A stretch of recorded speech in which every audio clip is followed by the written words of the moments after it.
Hello everyone, welcome to my channel fiction lovers में। आज फिर से चले आई मैं स्टोरी का नेक्स्ट पार्ट लेके। तो इससे पहले अगर आप मेरे चैनल पर नए हो तो सब्सक्राइब का बटन ज़रूर प्रेस करना फ्यूचर अपडेट्स के लिए। तो my lovely ladies, happy women's day आप सभी के लिए। तो चलिए स्टार्ट करते हैं स्टोरी को, ज़्यादा पकड़ पकड़ ना करते हुए। तो लेट्स स्टार्ट इट। एक स्टेडियम के सामने आके वो कार रुक चुका था। विंग कार से उतरने ही जा रहा था, तभी मिस्टर हान ने उसे रोक लिया और उसके हाथ में एक मास्क और टोपी थमा दिया। ये पहन लो ताकि कोई तुम्हें पहचान ना पाए। विंग अपना सर हिलाते हुए नोट किया और फिर उस टोपी और मास्क को पहन लिया। कार से उतरकर विंग ने उस स्टेडियम के एंट्रेंस की तरफ देखा। ये लंचा के सपनों की दुनिया है। लंचा के सपनों की दुनिया में वो पहली बार के लिए कदम रखने जा रहा है। विंग धीरे धीरे एंटर कर चुका था। अंदर का एटमॉस्फेयर बिल्कुल डिफरेंस था, बिल्कुल नया था उसके लिए। चारों तरफ बहुत सारे फाइटर्स के बड़े बड़े पोस्टर से घेरे हुए हैं। अंदर से हूट की आवाज आ रहा है। विंग जाके एक पोस्टर के सामने ठहर चुका था। तभी उसने रियलाइज किया मिस्टर हान उसके पास आ खड़ा है। मिस्टर हान ने उसे बोला, अंदर जाना चाहते हो? विंग ने नोट किया और फिर वो दोनों आगे बढ़ गया था। गार्ड ने दरवाज़ा खोल दिया था। विंग और मिस्टर हान अंदर चला गया था। विंग को बस फील हो रहा था वो अपनी लंचा की दुनिया में पैर रख चुका है एंड वही बहुत सी क्लाउड्स में खुद को छुपा लिया है। दूर से वो देखने लग गया था रियो का मैच, जिसके साथ लांजान का लास्ट मैच हुआ था। वो अच्छी तरीके से रियो को ऑब्जर्व करने लग गई थी। वो देख पा रही थी रियो अपने ओपोनेंट से लगातार मार खा रहा है। देख के लग रहा है कि उसका ओपोनेंट ही जीतने वाला है। तभी अचानक से क्या हुआ पता नहीं, रियो अपना चाल को बदल लिया था और उसका ओपोनेंट बहुत शॉक हो गया था। एक्चुअली सभी शॉक हो गए थे। सब लोग रियो के नाम से वुड करने लग गए थे। शॉक की वजह से रियो का ओपोनेंट रियो के पेट में एक किक किया और रियो उस किक की वजह से दूर जाके किया, एकदम उस रिंग की बाउंड्री के कोने पे। बेल बज चुका था, हाफ टाइम हो चुका है। दो फाइटर्स से रिंग के दोनों साइड में बैठे थे। दोनों के पास ही अपने अपने टीम का कोच आ गया था, लेकिन विंग की आंखें शॉक से बड़ा हो चुका था जब उसने रियो के कोच की तरफ देखा। क्या ये लांजान का कोच नहीं है? वो रियो के साथ क्या कर रहा है? वो मिस्टर हान की तरफ देखा और फिर पूछा, अंकल? बोलो। कोच। मिस्टर हान रिंग की तरफ देखा जहाँ पे दो कोच रियो का ख्याल रख रहा था। एक उससे कुछ बात कर रहा था और दूसरा एक टॉवल से उसका बॉडी को सोप कर रहा था। मिस्टर हान ने बहुत सरकास्टिकली हंसते हुए बोला, वो डॉग लान वांगजी, तुम्हारे साथ उस इंसिडेंस के बाद वो डॉग रियो का देखभाल के पोजीशन में ज्वाइन किया है। अपना औकात दिखा दिया है। विंग रियो के मतलब लानजान के कोच की तरफ देखने लग गया था। कुछ ही देर में बेल फिर से बज उठा। फाइट फिर से शुरू हो गया था। इस बार भी वो लड़का ही रियो के ऊपर भारी पड़ रहा था। उसका हर एक मूवमेंट बहुत परफेक्ट था, बहुत स्मूथ था। हालांकि विंग को बॉक्सिंग के बारे में कुछ खास पता नहीं, लेकिन मूवमेंट देख के कोई भी बोल सकता है कि कौन सा मूवमेंट स्मूथ है और कौन सा नहीं। चारों तरफ से एक हूट तक नहीं था। पूरा पिन ड्रॉप साइलेंस। पूरा स्टेडियम जैसे सिर्फ रियो के लिए यहाँ पे बैठे हैं। समय लगभग खत्म होने को है। लगता है वो लड़का ही जीत जाएगा। तभी अचानक से रियो अपना चाल बिल्कुल बदल लिया था। वो अपनी चार हाथ पांव से उस लड़के को पीछे से कुछ इस तरीके से ग्रैब किया कि वो लड़का हिल भी नहीं पा रहा था। उस लड़के को देख के साफ पता चल रहा था कि वो दर्द में है, लेकिन रियो के फेस में एक डेविल सी मुस्कुराहट था। तभी अचानक से चारों तरफ से हूट होना स्टार्ट हो गया था। रियो अपने फेस में वही डेविल सी स्माइल लेते हुए बहुत बेरहमी से उस लड़के का दो हाथ पीछे से खींचने लग गया था। वो लड़का दर्द से कराह रहा था, चीख रहा था, लेकिन चारों तरफ के हूट बहुत हद तक बढ़ गया था। इतनी हद तक कि उस लड़के का आवाज तक सुनाई नहीं दे रहा था।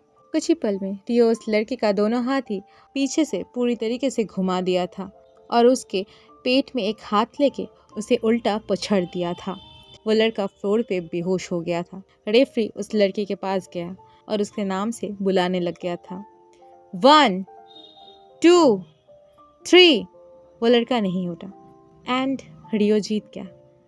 The winner is Rio, mister हान ने हंसते हुए बोला। जानवर, जंगली जानवर। विंग मिस्टर हान की तरफ देखा। मिस्टर हान बोलने लग गया था। पैनकेशन मूव करने का दिखावा करके अपने अपोनेंट का हाथ और पैर तोड़ना एंड लास्ट में क्योरपू मूव करके उसे नॉकआउट कर देना, उसे बेहोश कर देना। ये कभी भी कोई भी रूल्स नहीं मानता। एथलीट के नाम पे धब्बा है ये। सच में इसका जीत है? तुम्हें क्या लगता है लानवांग जी? विंग सिर्फ मिस्टर हान को देख रहा था और फिर उस बेहोश पड़े लड़के की तरफ देख रहा था जिसके पास ही खड़े होके रियो अपने दोनों हाथ पे चारों तरफ फ्लाइंग किसेस भेज रहा था। विंग ने पूछा, अंकल क्या वो और कभी नहीं खेल पाएगा? नहीं, एक डीप ब्रीथ लेते हुए मिस्टर हान ने बोला। विंग का आंखें टाइट हो चुका था। वो उठ खड़ा हुआ और बाहर की तरफ जाने लग गया था। मिस्टर हान भी उसे फॉलो करने लग गया था। उन दोनों को पता ही नहीं चला कब तो आंखें उनकी तरफ देख रहा था।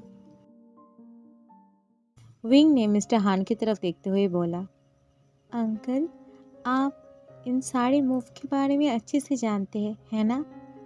मैं? ये सब तो तुमने ही मुझे बताया था एक दिन, क्या तुम्हें याद नहीं? विंग थोड़ा नर्वस हो गया था एक पल के लिए, लेकिन उसने तुरंत ही जवाब दिया, ओह हाँ मैंने ही बताया था। अंकल क्या आप मुझे लास्ट वाले उस वीडियो का प्ले पिक भेज सकते हो? हाँ क्यों नहीं, मैं तुम्हें भेज दूंगा। Thank you. थैंक यू की कोई ज़रूरत नहीं है। वैसे अब हम कहाँ जाने वाले हैं? घर जाने वाले हैं। ठीक है, लेकिन कौन सा? कौन सा? विंग शॉक होते हुए बोला, अंकल मतलब मैं घर जाने की बात कर रहा हूँ। हाँ वो तो मैं समझ गया, लेकिन कौन सा वाला घर? विंग थोड़ा कंफ्यूज होते हुए मिस्टर हान की तरफ देख रहा था। मिस्टर हान ने बोला, क्या तुम भूल गए बेजिंग में तुम्हारा 5 बंगलोज है एंड संघाई में 9 एंड इस साल के स्टार्टिंग में तुमने जो 3 नए बंगले खरीदे थे वो सब भी रेडी हो चुका है और अभी तुम जहाँ पे रह रहे हो। विंग का बड़ा बड़ा आंखें देख के मिस्टर हान रुक गया। वो कंफ्यूज होके विंग की तरफ देखने लग गया था। तो अब तुम बोलोगे तुम कौन से घर के बारे में बात कर रहे हो? विंग ने मिस्टर हान का बात सुन के एक गल्प किया। विंग अपने दोनों हाथ से अपना फिंगर काउंट करना स्टार्ट कर दिया था। 5 6 7 8 9 10 11 12 13 14 15 16 17 एंड अपने आंखें खोलते ही वो पहले दिन जहाँ पे था उसको लेके 18, मतलब घुल मिला के लानवांग जी का 18 हाउस है। ओ माय गॉड! विंग लगभग चीख पड़ा था। 18 हाउस! O my God! वो अपने शर्ट से अपना इनविजिबल स्वेट को पोंछ लिया था और फिर स्माइल करने की कोशिश करते हुए मिस्टर हान की तरफ देखा, जो कि उसकी तरफ बहुत अजीब नजरों से देख रहा है। पापा के घर? ओह अच्छा ये बात है, पहले बोलना था ना। चलो, ये बोल के वो विंग के लिए कार का दरवाजा खोलने लग गया था। विंग कार पे चढ़ते वक्त लानसन को अपने मन में कर्ज कर रहा था। You Richie Rich 18 houses, seriously? Oh my God, मैं इतना गरीब क्यों हूँ? दूसरी तरफ था लानवांग जी, जो कि उसी गांव के पास ही में जो एक नया रेस्टोरेंट खोला था वहाँ पे काम कर रहा था। असल में वो काम नहीं कर रहा था, विंग तो यहाँ पे काम करता है, तो जाहिर सी बात है कि अब लानवांग जी को काम करना पड़ेगा। लानवांग जी बहुत फ्रस्ट्रेट हो रहा था। इन कुछ महीनों में रोज उसे क्या ना क्या करना पड़ा है। अब उसे वेटर बनना पड़ रहा है। ओह! लानवांग जी का ईगो पहले पहले बहुत हर्ट हुआ था, लेकिन अब उसे ये सब आदत हो चुका है एंड अब ये सब वो विंग के लिए खुशी खुशी आराम से कर सकता है, क्योंकि वो नहीं चाहता कि उसके वजह से विंग के लाइफस्टाइल में कोई भी चेंजेस आए। तो इसीलिए हर शाम जब चैंग उसे अपने साइकिल के पीछे में बिठा के इस रेस्टोरेंट के बाहर छोड़ने आते हैं, वो कुछ नहीं कहता है। वो अपना काम पूरा मन लगा के करता है।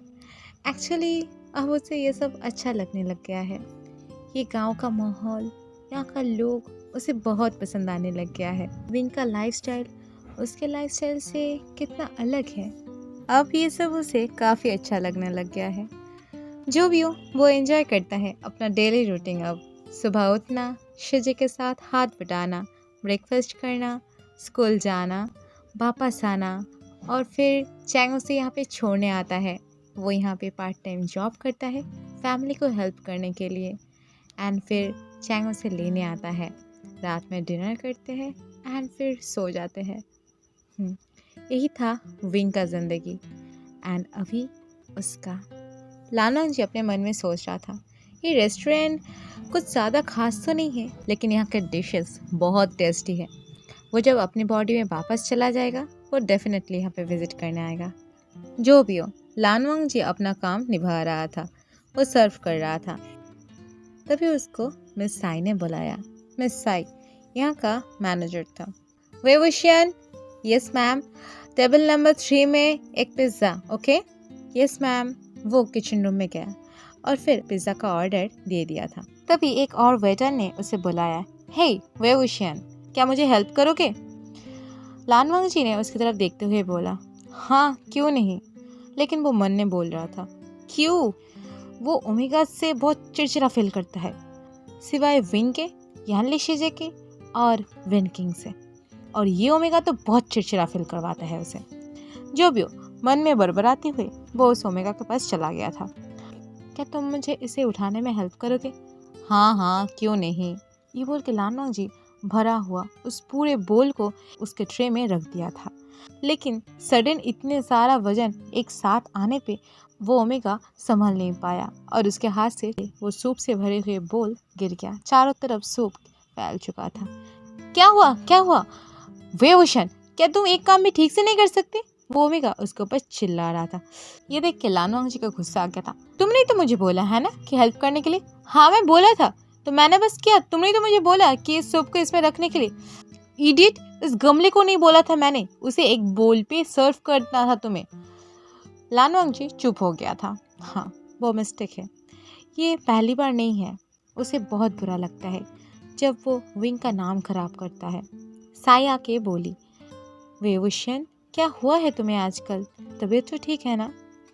लानवांग जी सिर्फ सर हिलाते हुए नोट किया। वो चुप हो गया था। उसे बहुत बुरा लगता था जब वो ऐसा मिस क्रिएट करता है। ये आज पहली बार नहीं है इस रेस्टोरेंट में। इससे पहले भी वो काफ़ी बार ऐसे हरकत कर चुके हैं एंड उसके वजह से विंग का फेस लॉस हुआ है। वो करना तो नहीं चाहता, लेकिन वो क्या करे? उसे ये सब काम की आदत जो नहीं है, उसे पता नहीं ये सब काम कैसे किया जाता है। बहुत गिल्ट फील करता है। उसने अपने सर को झुकाते हुए साई की तरफ देखा और फिर सॉरी बोला। आई एम सॉरी मैम, मैं इसका बिल पे कर दूंगा। ये बोल के उसने एक 90 डिग्री बो किया। साई ने उसे उठाते हुए बोला, अरे नहीं नहीं, बिल पे करने की कोई ज़रूरत नहीं है। मुझे लगता है तुम्हें थोड़ा रेस्ट करने की ज़रूरत है। नहीं, मैं ठीक हूँ। क्या तुम श्योर हो? हाँ। तभी पीछे से शेफ ने बोला, टेबल नंबर 1 का ऑर्डर रेडी है। लानवांग जी मुस्कुराते हुए बोला, मैं ऑर्डर लेके जाता हूँ। साई ने बोला, केयरफुल। और फिर उस ओमेगा को बोला, ये सब साफ करो और अपना काम खुद क्या करो। और फिर वो लेडी वहाँ से चली गई थी। लानवांग जी ऑर्डर को लेके उस टेबल में दे दिया था।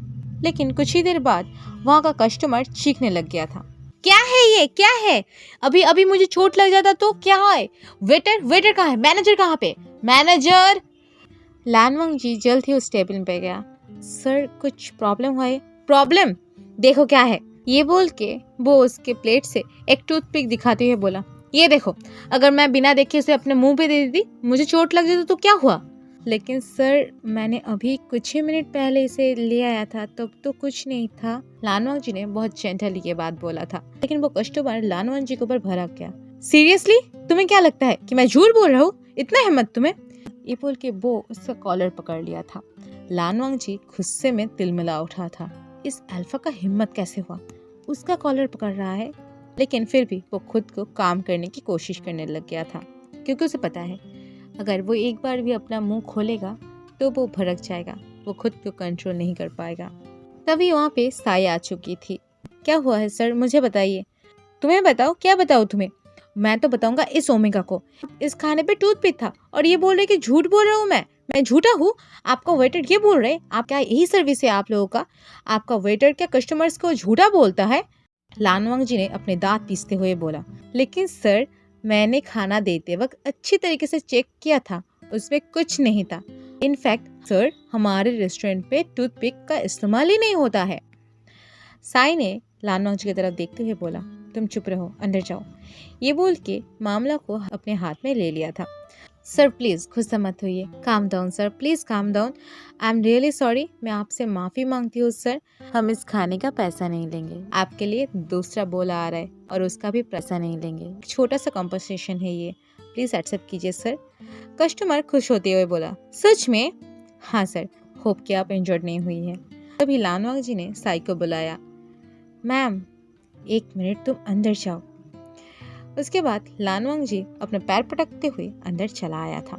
अंदर उसे वही ओमेगा मिला। वो उसे बोल रहा था, किया ना, फिर से गड़बड़ किया ना तुमने? मुझे पता नहीं लेडी साई तुम्हें इतना पसंद क्यों करता है।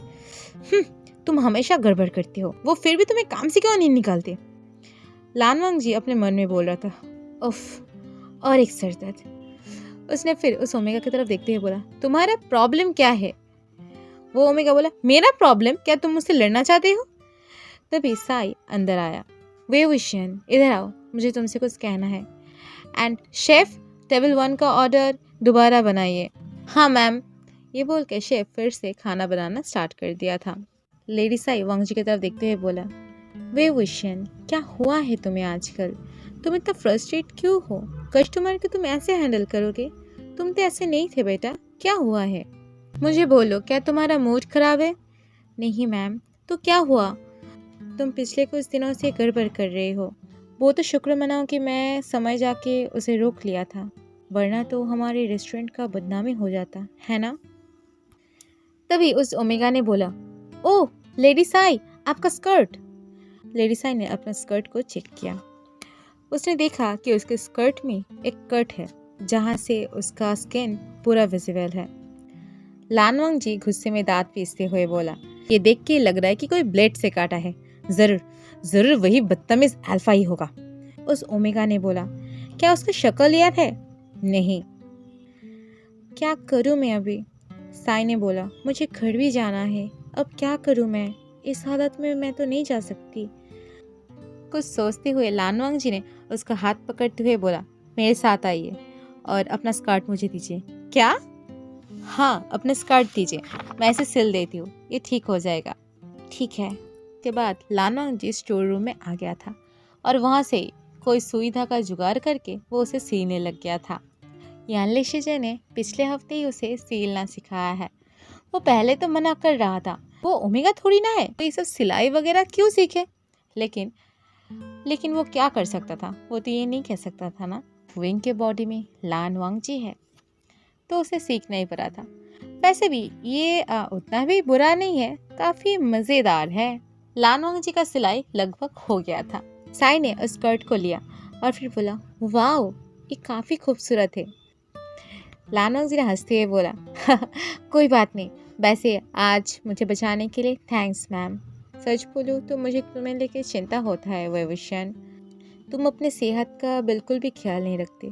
देखो तो कितना पतला हो गए हो तुम ठीक से खाना भी नहीं खाते और उल्टे सीधे काम करते रहते हो। तुम हमेशा आजकल गड़बड़ कर रहे हो। क्या तुम्हें थोड़ा रेस्ट की ज़रूरत है? तुम चाहो तो तुम छुट्टी ले सकते हो। छुट्टी? नहीं नहीं, मुझे इसकी कोई ज़रूरत नहीं है।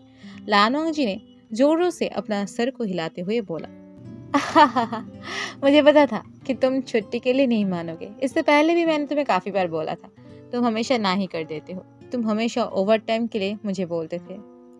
मैं तुम्हें बोलता हूँ वेवुशियन, अगर कुछ प्रॉब्लम हो तुम मुझसे शेयर क्या करो, मैं तुम्हें हेल्प करूँगा। लेकिन तुम कभी नहीं बोलते, तुम बिल्कुल अपने शिजे जैसे हो। लानवांग जी हंस रहा था। हाँ, उसे पता है ये लेडी विंग को बहुत प्यार करता है उसे। ये लेडी दिल का काफ़ी अच्छा है। लानवांग जी इसे पसंद करता है। लानवांग जी इसे काफ़ी पसंद करता है। तभी साई ने बोला, आज मेरे साथ घर चलोगे?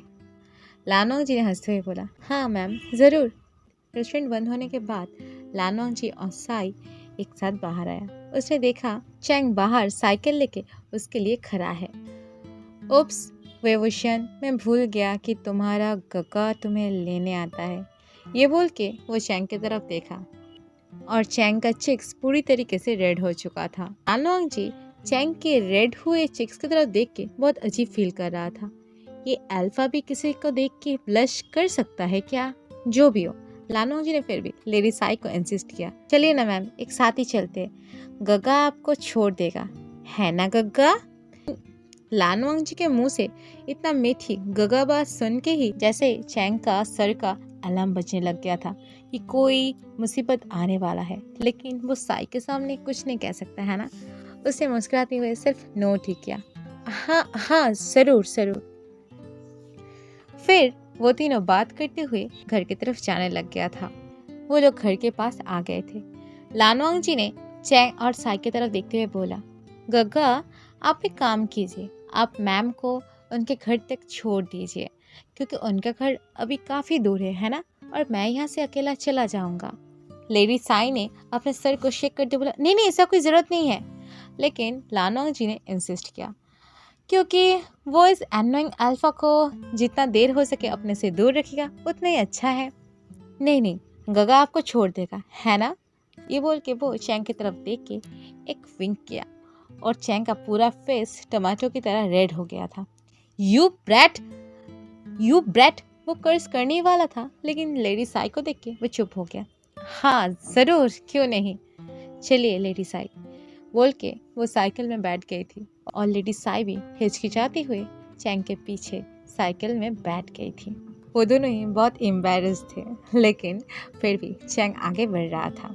लानोंग जी उन दोनों की तरफ देख के हंस रहा था, ये एनोइंग अल्फा हमेशा इतना दादागिरी करते घूमता है, और अब देखो लेडी साई के सामने बिल्कुल चूहा बन गया है।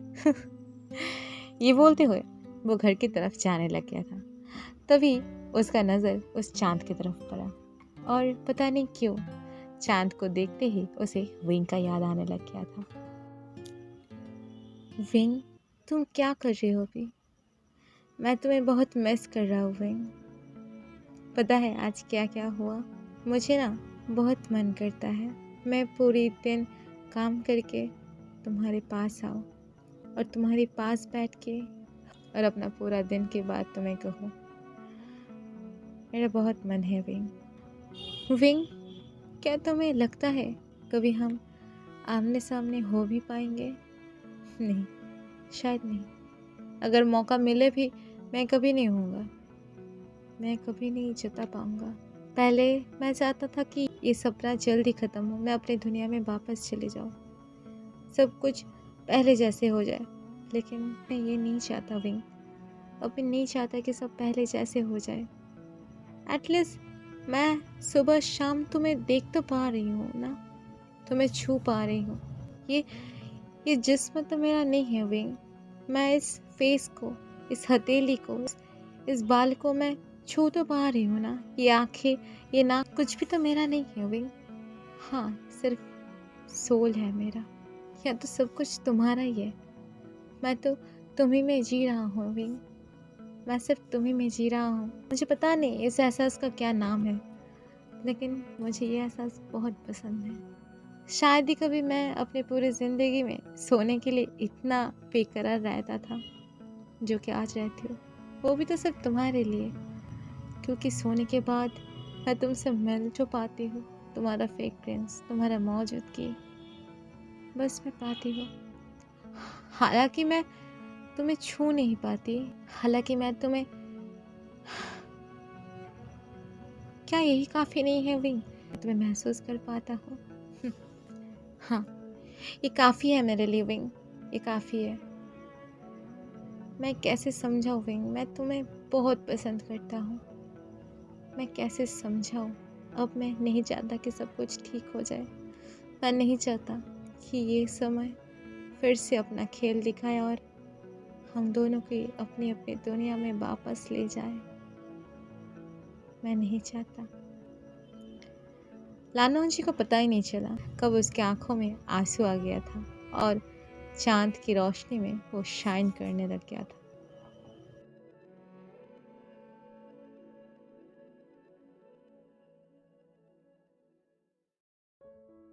तो बस आज का पट इतना ही। तो कैसा लगा आज का पट? जैसा भी हो मुझे ज़रूर बताना, ठीक है? Comment box is always here, मैं हमेशा जो कहती हूँ। क्या लगता है विंग निकला है लानवांगजी के पास्ट के सफ़र में और लानवांगजी जीना चाहता है विंग के प्रेजेंट में। क्या लगता क्या है? एक चाहता है दूसरे के लिए सब कुछ सही करना, सब कुछ सजा देना, और दूसरा चाहता है बिखरे हुए ज़िंदगी को ही प्यार से जीना। क्या मुमकिन होगा कभी इन दोनों का प्यार होना? क्या है इन दोनों के नसीब में? क्या लिखा है कभी इन दोनों का मिलना, साथ निभाना, साथ जीना? देखते हैं क्या होता है, वो तो हम जानेंगे आगे आने वाले पार्ट्स में। तो उसके लिए क्या करना पड़ेगा? चैनल को सब्सक्राइब करना पड़ेगा और स्टोरी को फॉलो करना पड़ेगा। तो ऑब्वियसली अगर पार्ट अच्छे लगे तो लाइक और अपने दोस्तों के साथ शेयर कर देना अगर चाहते हो कि इस स्टोरी को और भी सुने। आज इतना ही, मिलते हैं नेक्स्ट पार्ट में। तब तक के लिए tata, take care, stay safe, stay home and bye bye. और एक बात, हैप्पी शिवरात्रि। Good night.